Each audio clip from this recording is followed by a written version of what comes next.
I'm Chris Stafford, and this is Season 1, Episode 7 of AART, the podcast about female artists. If you don't feel it, I'll make you feel it. I'll show you what I mean. If you don't feel it, I'll make you feel it. I'll bring you to your knees. If you follow me. Hello, and thank you if you're just joining me for the first time here on the AART podcast. This is where we get up close and personal with female artists from around the world and across all mediums to get to know the person behind their art. And you can join in the conversation by following us on social media. We're on Instagram at the AART Podcast. That's art with 2 A's. I'd love to hear from you and about the female artist whose work you admire and who you think should be on the show. My guest this week was introduced to me by Chrissy Blumenthal in LA. Claudia Concha describes herself as a gestural expressionist, painting with both hands at the same time, sometimes just with sticks, and mostly with her eyes closed. Claudia was born and raised in Bogota, Colombia, and moved with her husband to Santa Monica in 2003, where they live with their 2 children. Her studio is every artist's dream, in an aircraft hangar at Santa Monica Airport, where she also holds her exhibitions. While she was not artistic as a child, she was always creative. Subsequently, her college education in architecture and studies in Italy clearly influenced her work on a large scale. Her paintings can occupy an entire wall to accommodate the physical effort they demand. Her art is self-described as a conversation connecting with every part of her body using the Gestalt method and healing techniques. For Claudia, her art has a deep spiritual emphasis, which she also conveys in her workshops and art therapy. Claudia, hello, and thank you for joining me. Welcome to the first season. Have you had a chance to listen to any yet? I heard a little bit of some of them. I'm glad to have discovered you through a mutual friend in LA, and she was telling me about your art. And of course, I went to look for you on Instagram and on your website. And it's a fascinating story. We have had a chat a week or so ago, wasn't it, that we had a chat and Yes. to get to know each other. And you're from Bogota in Colombia, but you've lived in LA for a number of years now, married with 2 children. And really very much established in your art and life, really, in LA, but developed a very unique style too, Claudia. So let's start at the beginning and, where your influences came from when you were growing up in Colombia. Oh, thank you. And thank you for having me in this podcast. I'm so grateful. So my story started, it's interesting because when I grew up, my parents were not in the art. My dad is a lawyer. My mom is a communicator. But then I had an uncle and an aunt. He's an architect. She's an artist. And I think they influenced me a lot because I really like their worlds. And since then I grew up, I was always very creative, very visual. I like to play. And I think that was part of my creativity, even though I was not showing signs of art in the moment or painting because I was in a very academic school. But it was interesting. The things that called me, I loved art history. I was very into it, and math and mathematics, interesting enough, algebra. And I see how all that has the creative aspect. And the playing, since very little, I would play by myself. I was very creative in the way I played. So I think that really influenced my life. And then art history, since I started learning all the Michelangelo, I remember since seeing the Sistine Chapel through my art history classes, I was very drawn by art and architecture. Interesting. I was always looking, and nature was another part of my life. I would play a lot, Colombia has a lot of green. And we're surrounded by so much nature. And during the weekends, we would travel. And always I was playing outside and I was always looking the light. And I remember that I would love, sometimes being in a pool, looking how the light would get into the trees. I was very sensitive to that, even how the light came in the windows. I really enjoy that. So I think all that is part of how I developed my path. So when you were a child, what mediums were you using then for your creativity? Yes, so the mediums were, we use a lot of watercolors, clay. I remember playing a lot with clay, and with watercolors, with crayons, whatever was there available. Not much, sometimes acrylics, but it was more the watercolor. So you had art history at school then, and what about college? Did you study art as a form in college? Yes, so I studied architecture first. When I was deciding before, like in my school, I was all about, art history, and we had some art classes that I enjoy a lot. And then I decided to study architecture. So I went and I have my bachelor's degree as an architect in Bogota, in the University of Los Andes. After that, I moved so when I graduated, I went to Florence.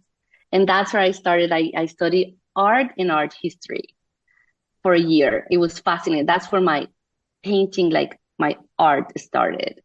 Even though I did it before in the architecture, I was drawing all the time. I love to draw cities. I was very in the free form drawing. I enjoy it a lot.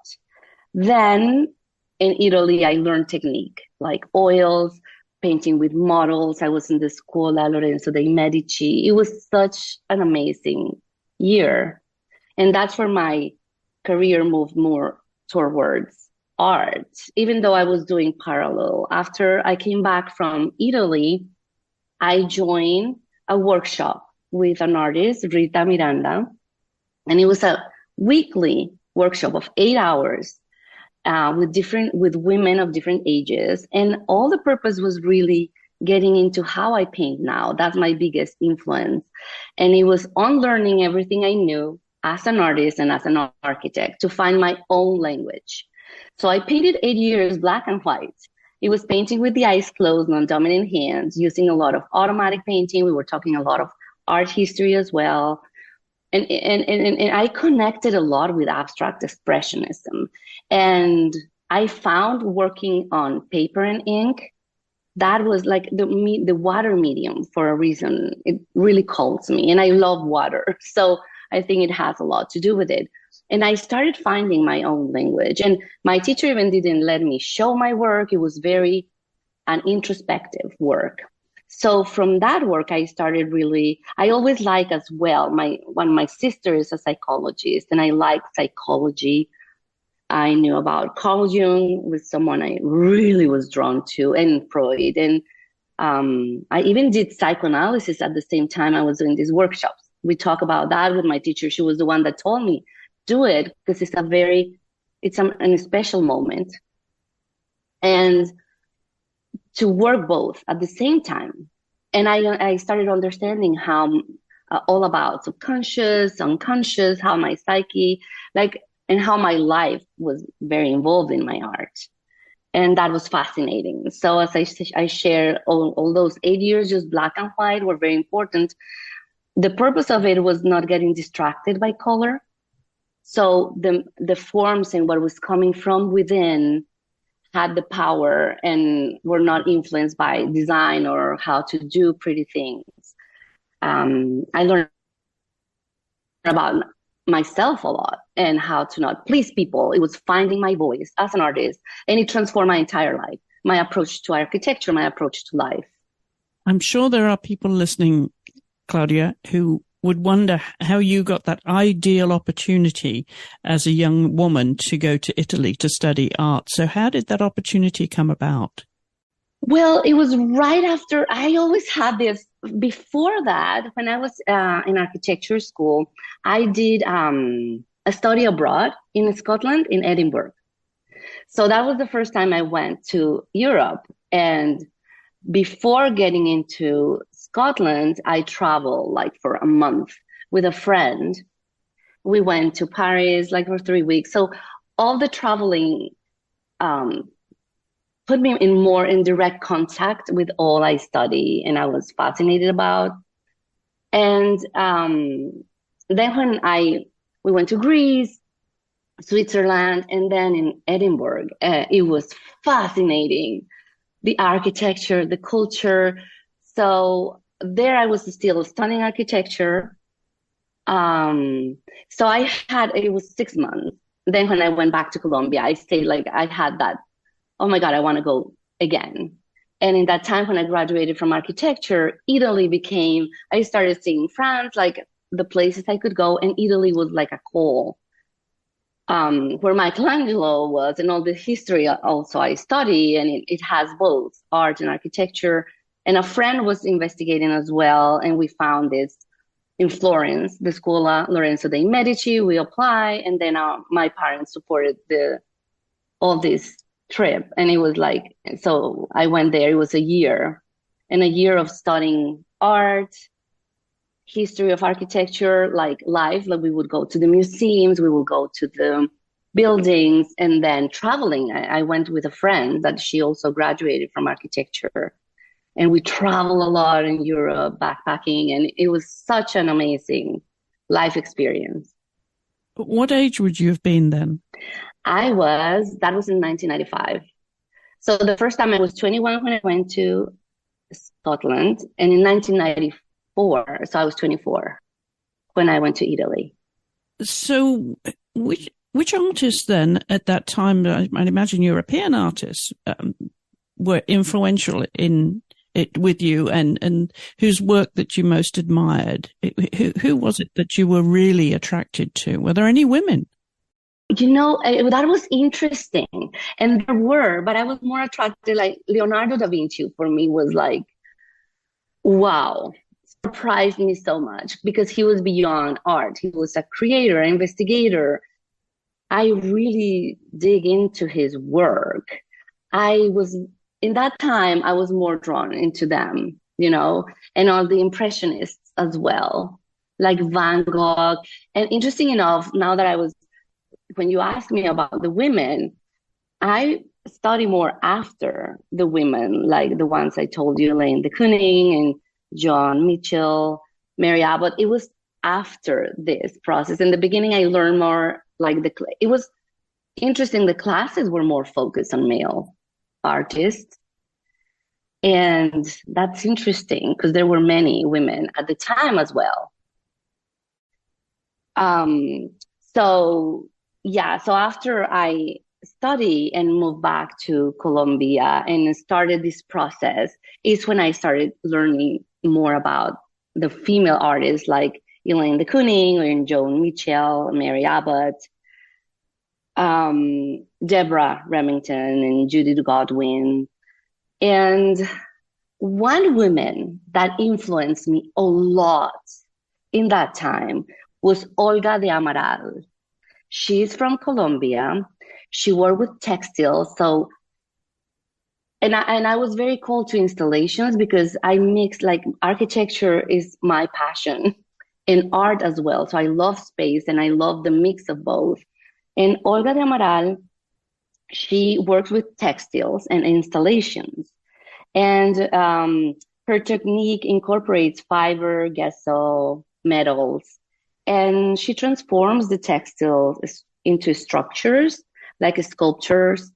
She uses gold as a main color, which it has a lot of connection to Colombia, and she's connected to the native Colombian Indians, which I am as well, the indigenous. And that's all the story in our mountains. When the Spanish came to conquer, these indigenous, were the Taironas in the coast, in the Atlantic coast. They had a lot of gold, and the Spanish wanted that gold, and they were taking it. So there is a lot of story around gold and the wisdom that the gold brings to the indigenous. So Olga de Amaral worked with that. And so she was mixing our culture and the textiles and the installations. She influenced me a lot. I remember seeing her work. I was just drawn by it. She was very important to me at that time. And have you been able to have conversations with these women you admire? No, I never met her directly. No, I always went to the exhibitions. I've heard about them talking, but I never met them in person. Now, your journey from there has been fascinating, Claudia. How you've merged, your art into a conversation and how you express yourself. Yes. Just give us the background as to how that came about and how you developed that style of gestural expressionism. Yes. Okay. So after I did all this, I was working in Colombia. So after I came back from Florence, as I mentioned, I worked like for 8 years with Rita Miranda in this way of painting. Then I got married to my husband, Jose. He's a dentist. He was born in Florida, but he grew up in Colombia. We met, we were dating, then we got married, and we were dating through my process. He saw a lot of my process those 3 last years. He got involved and very interested, even though he's a dentist, we're very different, but he was very attracted by it. And in that time, I also founded a furniture design company in Colombia. So it was an interesting place where I merged architecture through furniture and art. And I was also starting to try to show my work, very little. Then we decided he always wanted to have, his dream was to move to the US and have an experience. And he got his license for California. That was the place he could, present the exams and tests. So he got his license as a dentist.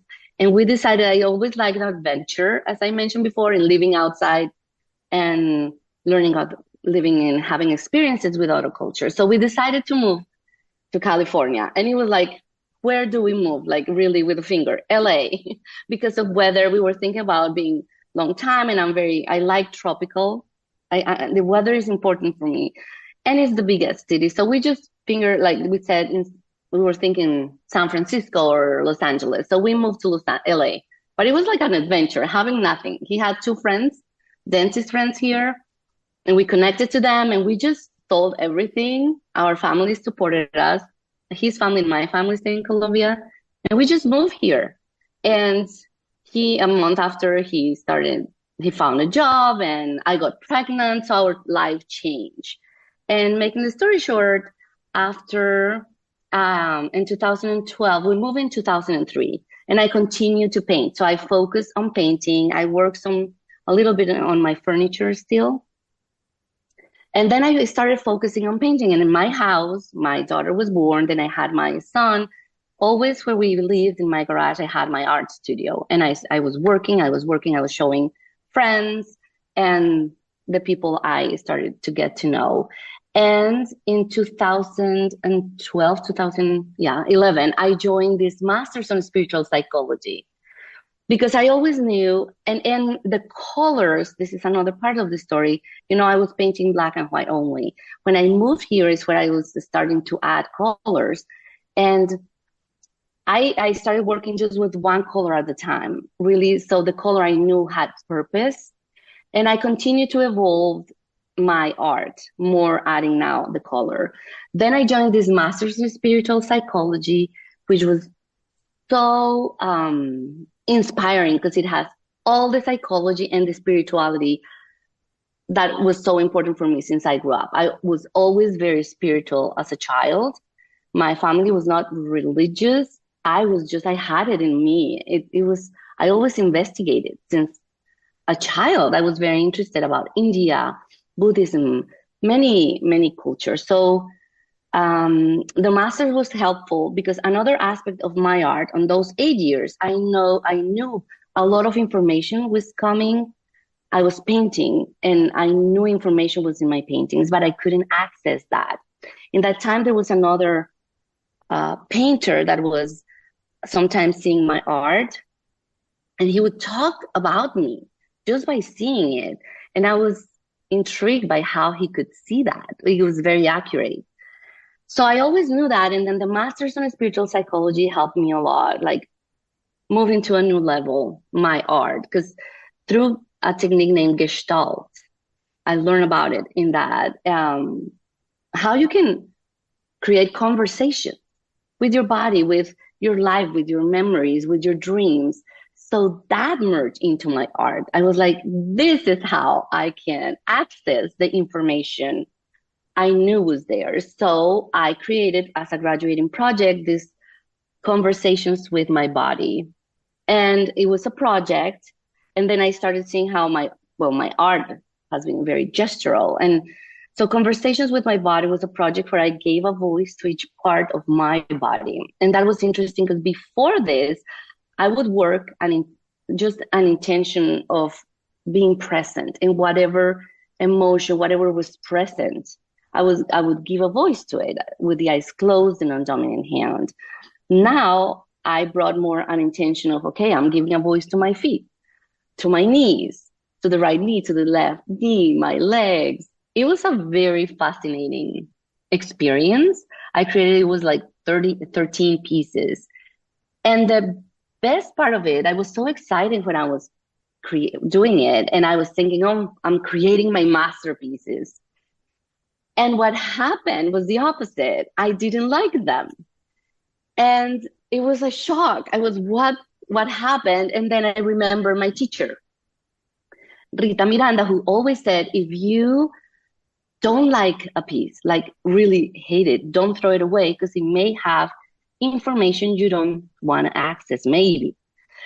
So I kept that in mind and I was like, whoa. And when I started working, so first I painted them. And then the second aspect of it was doing a gestalt. So trying to access the information. And in the beginning it was a little hard because I was not liking the pieces. And all of a sudden one day I was looking at 5 minutes, and just a lot of symbols that were like stories show up. I started seeing things and figures, and it connected me to memories. And it was profound. One of them was with my dog.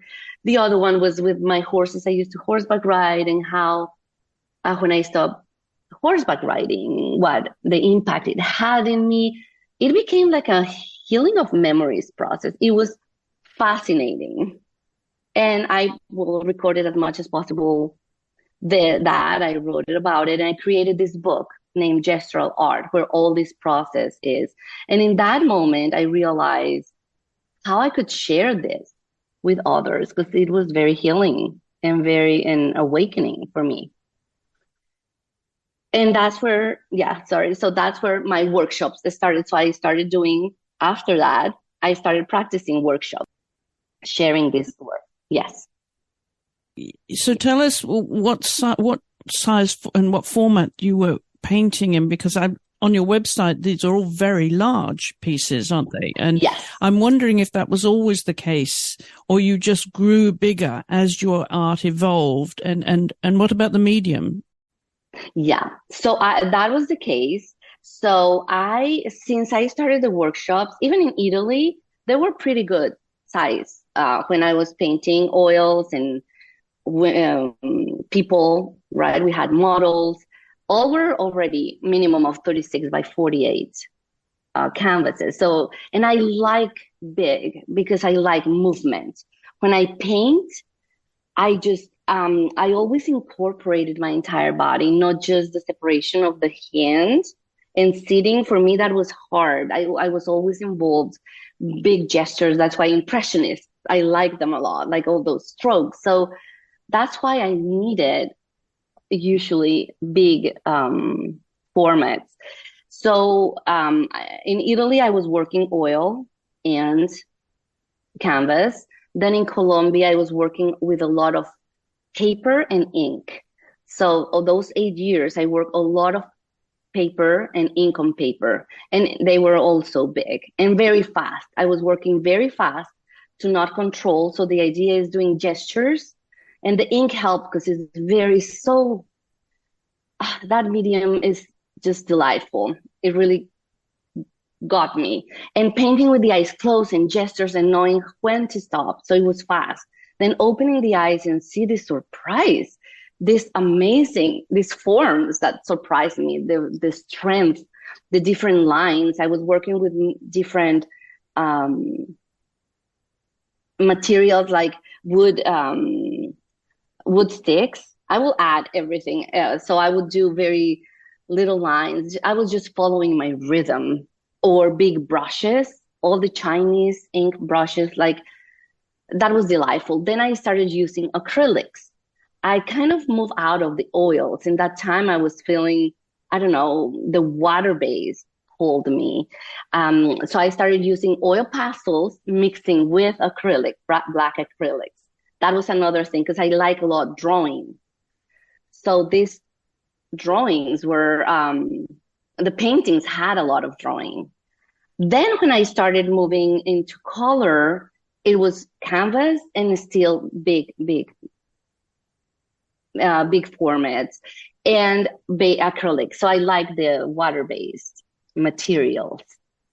Sometimes then I started using mixed media as well, because I like texture.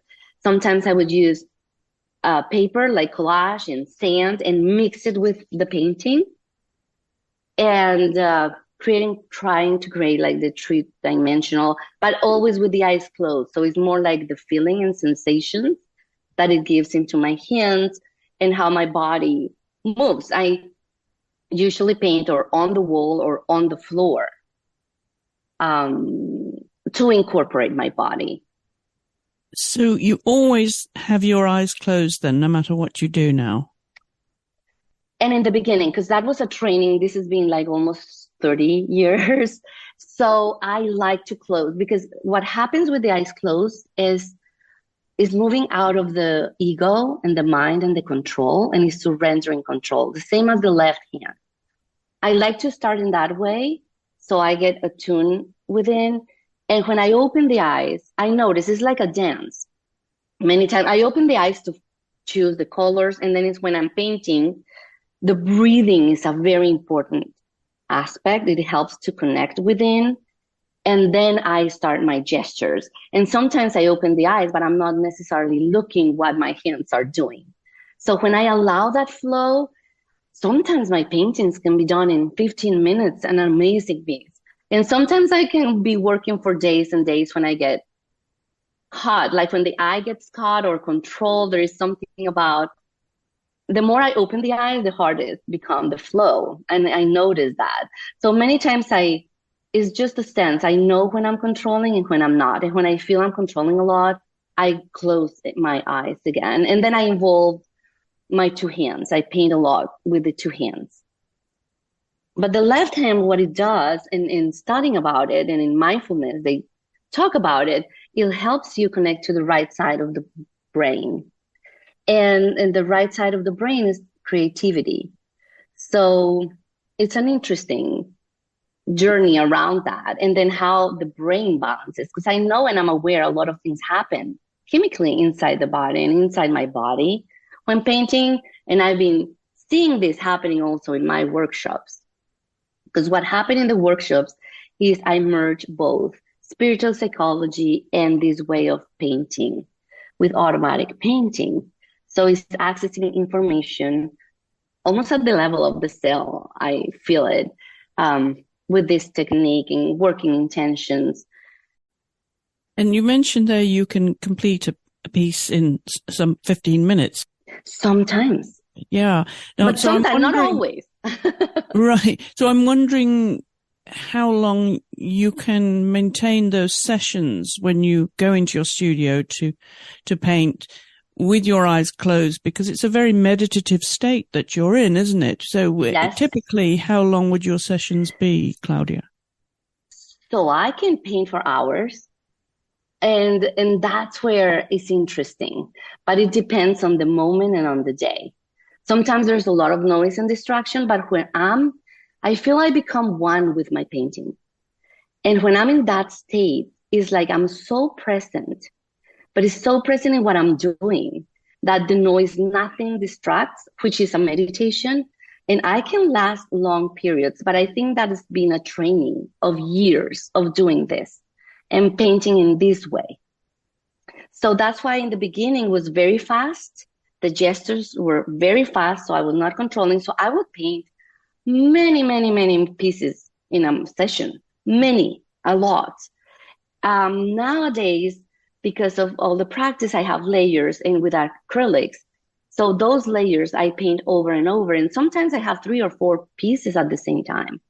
And when I feel I did gestures and I don't want to overwork something, I move to another one and I start from the beginning. So that's how I work. Sometimes I really like to work many pieces at the same time. And that's why when they are bigger, the challenge is bigger. Even though painting is small, is more challenging for me. It's harder because I'm so used to the big and I like to do that. So sometimes I move into very small pieces. And it's very helpful because it moves me out again of my comfort zone. And I experiment there and I really like what happens. And then I project that into the big pieces. But it's like sometimes those 15 minutes of a piece, it took me all these 30 years to paint that. That's how I see it. You've said that your artwork is a constant search for self-understanding. So I would imagine there's a different degree of satisfaction with each piece and what you get out of each piece in a very spiritual way. Yes. And you can see my series. I see it.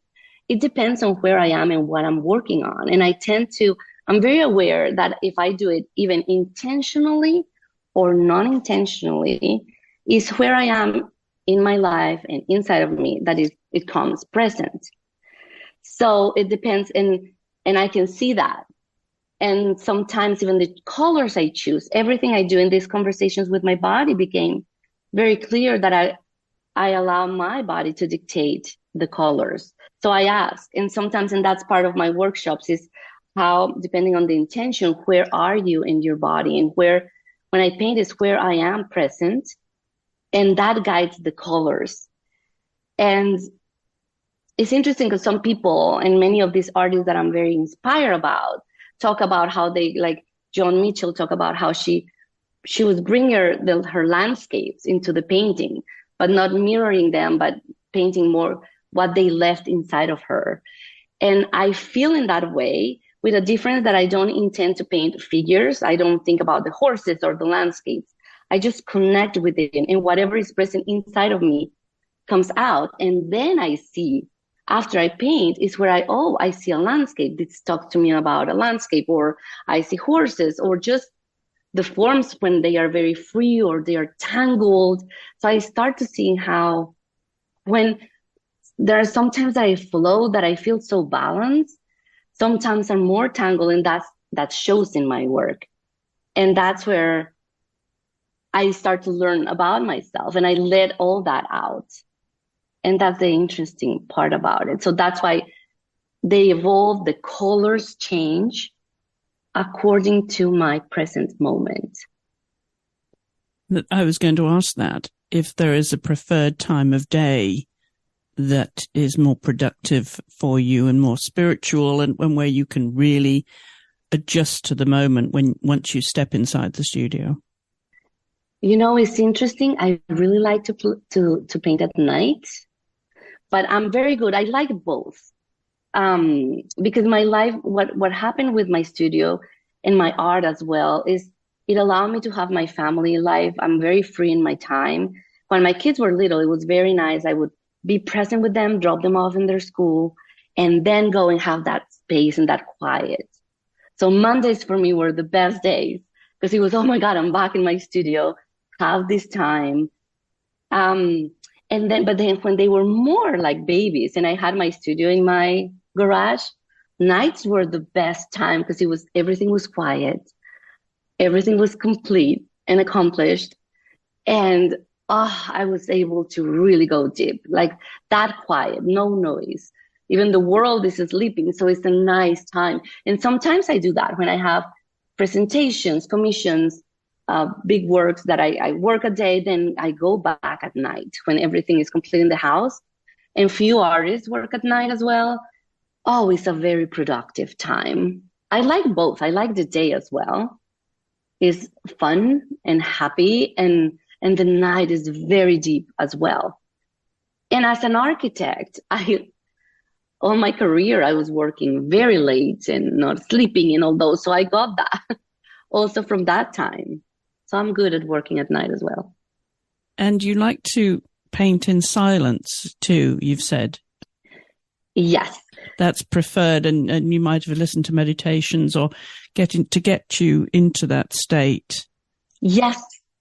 And I love that your studio is in an airport hangar, and that itself seems to be the ideal environment because artists always need more space, but the space must give you the freedom too.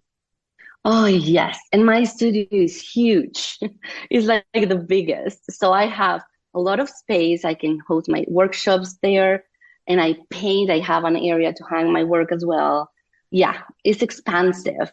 And the airport has a beautiful symbol for me because my family, my grandparents, they own a bookstore in Bogota in the airport for my entire life, way beyond I was born. And I used to go there during summer or winter vacation to work. Since very young, since I was 7, I really loved being around books. That was another aspect that influenced. And I would see all these spiritual books that were going out. I would read about them. And the fact of the airplanes, the sound of people traveling, the flight, the sound. And going back and having, interesting enough, my studio is close to this, well, in the airport. So I hear the airplanes all the time. It immediately, connects me to these amazing times of my childhood working there. So I feel home. It's interesting. Because what you do is so visceral, it's so physical in the grandest sense of the word. I'm wondering how your emotions must be, Claudia, at the end of each session. Do you ever find that you're in tears? It becomes such a connection, such a strong spiritual connection, and what it reveals. Yes. So what happens when I work, there is something I feel like it's like an integration of all aspects of myself when I work. And many times emotions show up, and I work that in my workshops a lot, like letting them out, and it's painting with them. I feel sometimes there's a release of emotion, and it's liberating, and the crying, and sometimes getting into memories. And what helps me now is with all the skills and tools I learned in the Masters on Spiritual Psychology, help me and support to use this. I use all this as a growth and healing and understanding. And that's why it's all this self-discovery, because it's always I'm learning more and more about me through my art.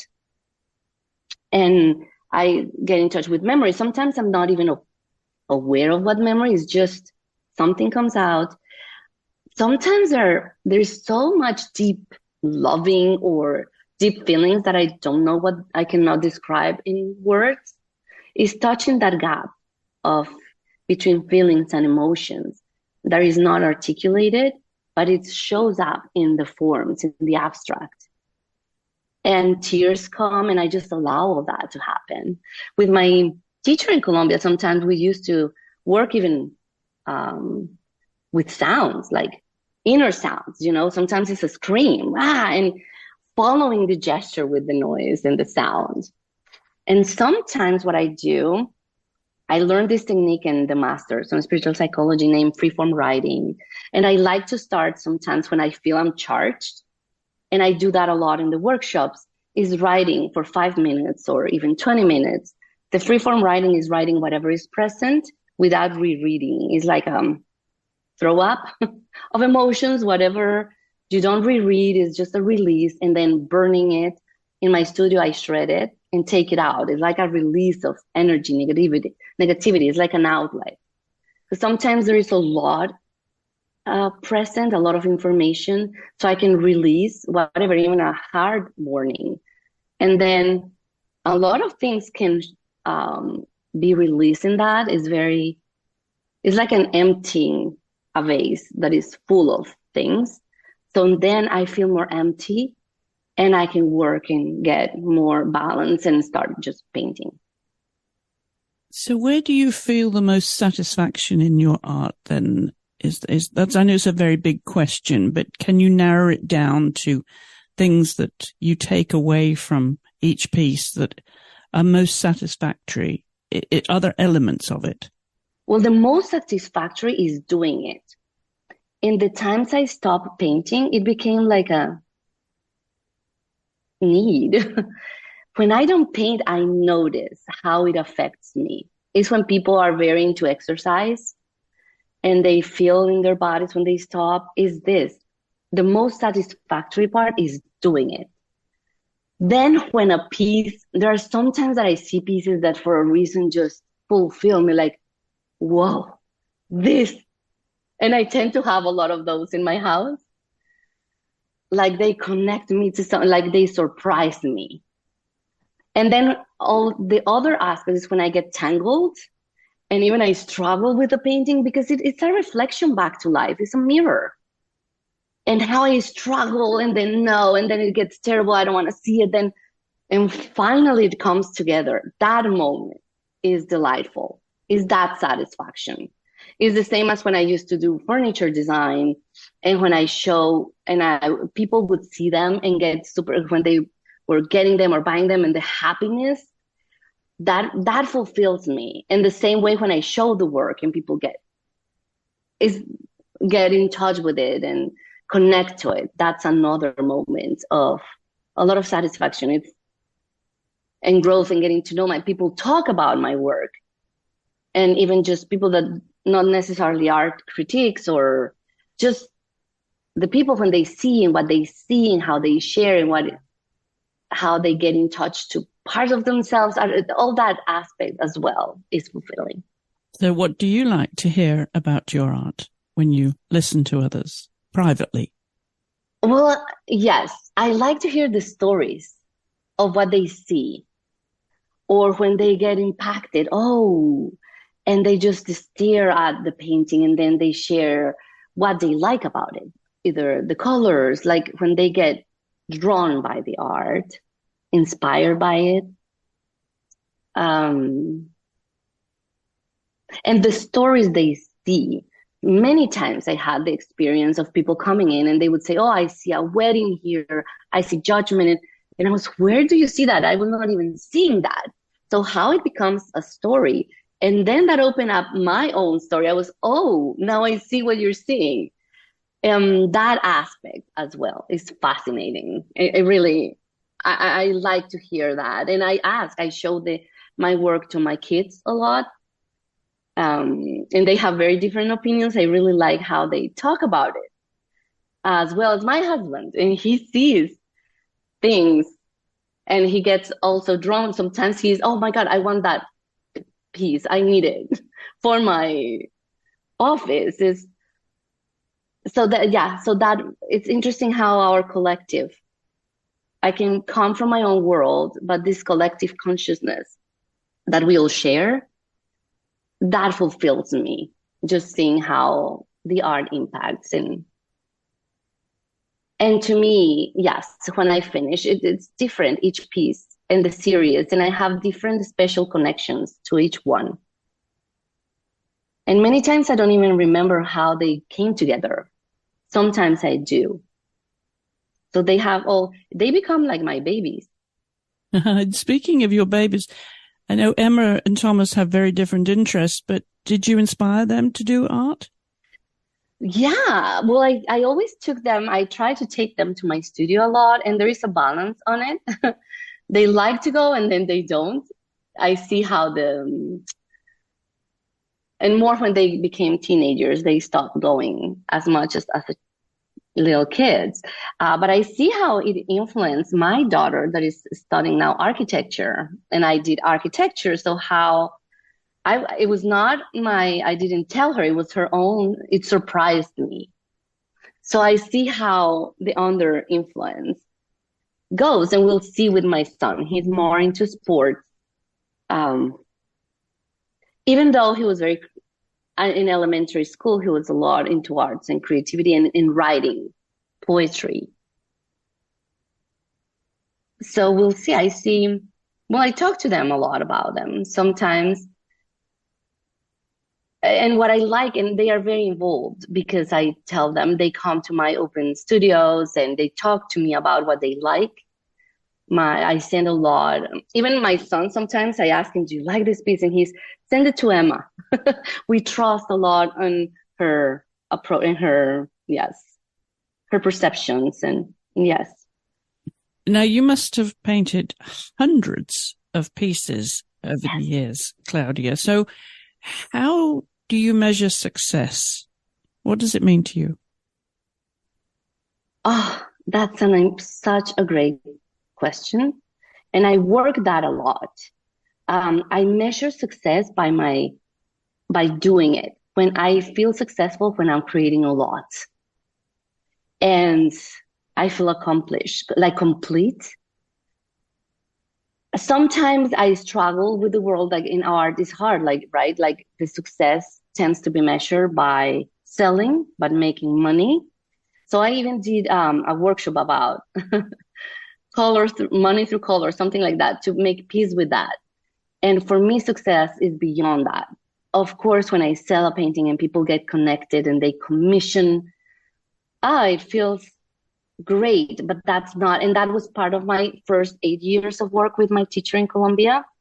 It was to let go that part of painting for others, of selling or making them like it, because then that will become another work, which would have another intention. So for me, I create just for the creating it. And even sometimes when I get commissions, I like to paint more than one piece so people can choose, because for me, what is important is when you get a piece, it's because you love it. Like it gets you. So for me, success is that when I paint and someone gets in touch as well, but not necessarily. And even when people don't like it, I learned that a lot in those 8 years. It was not about, maybe some people have the opposite. And that's success, because it's my language, and working that through the years, because it sounds easy, but not necessarily was. One thing is I really love to, be inside my studio. Nobody sees anything and I work. And in the beginning, it was very hard for me to show my work because it's vulnerable. And the growth that I had through the years with that, like I can show it now. And I don't have sometimes people, when I paint for them, like they commission, and I always say, if you don't like it, it's fine. Don't feel, I'm not offended by it, because it's not, because it's my own process. I'm fine with that. That's the success for me. Having that line that is beyond, like whatever other, and it becomes very personal, whatever other thing is not necessarily, it doesn't need to affect me, or it doesn't have nothing to do with me. And creating that separation also is a success. And the major success is just creating the job, the painting. So my question then follows in terms of the non-commissioned work. If you finish a piece, is there ever a time that you are so connected, you feel so spiritually attached to a piece that you don't want to sell it? Oh my God, that happened a lot. And in the beginning, and when I was in my master's and I did my conversations with my body, there were 2 pieces that I loved, even though the other ones I didn't. And someone asked me, I want to buy it. And I said no. And then my husband, my friends were supporting me, like letting go is part of this. And then I sold it. And that was very important. And I have some pieces that I really have in my house that are not, they have a specific meaning. Even I have a very small one that I painted in 1999 with my teacher. And she told me, it was so special. She said, never sell it. Always keep it, because it has an essence of my work. And that one is like sacred. I keep it forever. But now I'm more free, and I tend to sell everything people want. But it's been a process, and sometimes it's very hard. And the other aspect is many people that I know buy my pieces, so I know where they are. And that's super special for me, knowing where they are. Yes, I can imagine knowing they're hanging in someone's house. Yeah, yes. And what about the galleries that you're associated with, Claudia? So I was before associated with but in that case, I just let go and I'm fine. And I learned that was another process. And lately I have been working since COVID. Again, we came back to my studio and I do a lot of openings and shows in my own studio. And I like to work in that way. But also I have had galleries that have my work and they take care of it. But I like to be as in touch as possible. What is the address of your studio if anyone would like to visit? Yes, it's 3026 Airport Avenue, Santa Monica, California, 90405, the zip code. And my studio is Studio 27. Do you think about your reputation and your legacy? Does that hold any water for you at this point in your career and in your influences? Since you give workshops too, you're a coach. Yes.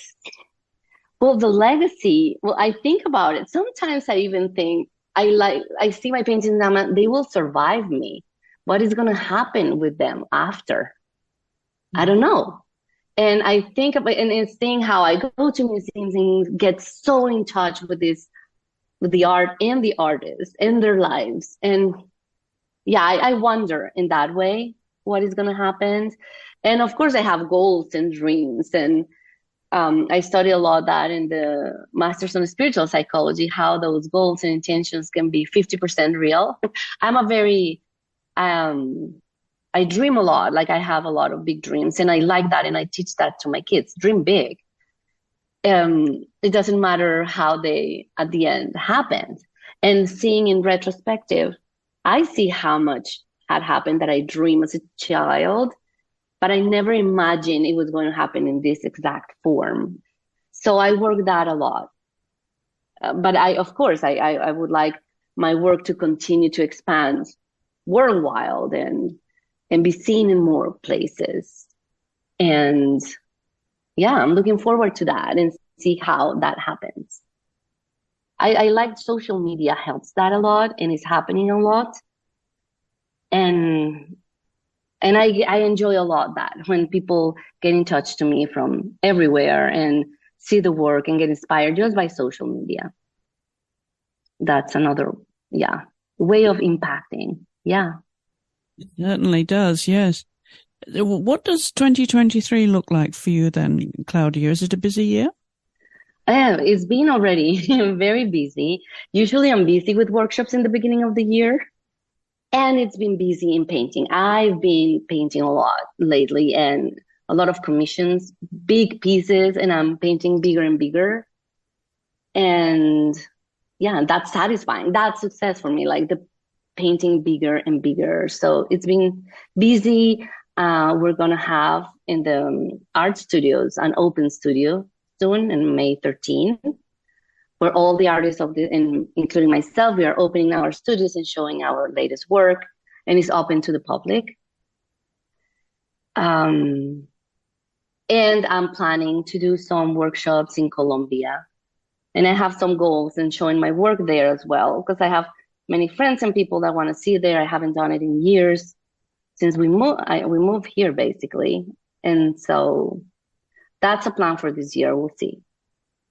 Yeah, it sounds like you have plenty happening in your art world, Claudia. So I'm very glad that you found a few moments to share your story. But before you go, I'd like you to tell everybody how they can find you online and on social media so they can connect with you.